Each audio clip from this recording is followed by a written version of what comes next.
திருத்தூதர் பணிகள் 11ஆம் அதிகாரம். அந்தியோக்கியா திருச்சபை.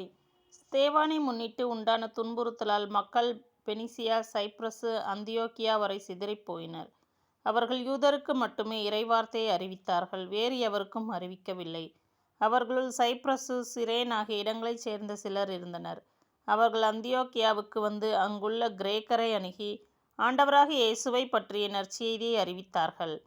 ஆண்டவரின் கைவன்மையை அவர்கள் பெற்றிருந்தார்கள்.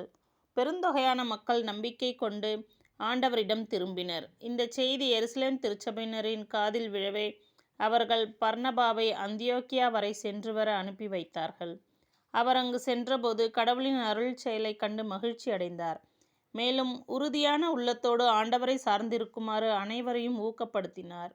அவர் நல்லவர், தூய ஆவியால் ஆட்கொள்ளப்பட்டு நம்பிக்கை நிறைந்தவராய் பெருந்திரளான மக்களை ஆண்டவரிடம் சேர்த்தார். பின்பு சவுலை தேடி அவர் தர்சு நகர் சென்றார். அவரை கண்டு அந்தியோக்கியாவுக்கு அழைத்து வந்தார். அவர்கள் ஓராண்டு முழுவதும் அந்த சபையாரோடு கூடவே இருந்து பெருந்திரளான மக்களுக்கு கற்பித்து வந்தார்கள்.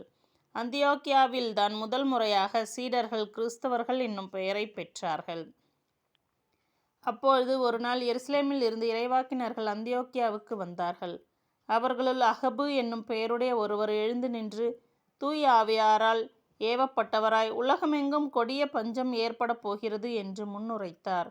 அது கிலாதியு பேரரசர் காலத்தில் ஏற்பட்டது. அப்பொழுது சீடர்கள் ஒவ்வொருவரும் தங்களால் இயன்ற பொருளுதவியை யூதேயாவில் வாழ்ந்த சகோதரர் சகோதரிகளுக்கு அனுப்பி தீர்மானித்தனர். அப்பொருளுதவியை பர்னபா, சவுல் ஆகியோர் வாயிலாக மூப்பர்களுக்கு அவர்கள் அனுப்பி வைத்தார்கள். 12ஆம் அதிகாரம். யாக்கோபு கொலை செய்யப்படுதலும் பேதுரு சிறையிடப்படுதலும். அக்காலத்தில் ஏரோது அரசன் திருச்சபையை சார்ந்த மக்கள் சிலரை பிடித்து கொடுமைப்படுத்தினான். யோவானின் சகோதரரான யாக்கோபை வாளால் கொன்றான். அது யூதருக்கு மகிழ்ச்சி அளித்ததைக் கண்டு அவன் தொடர்ந்து பேதுருவையும் கைது செய்தான்.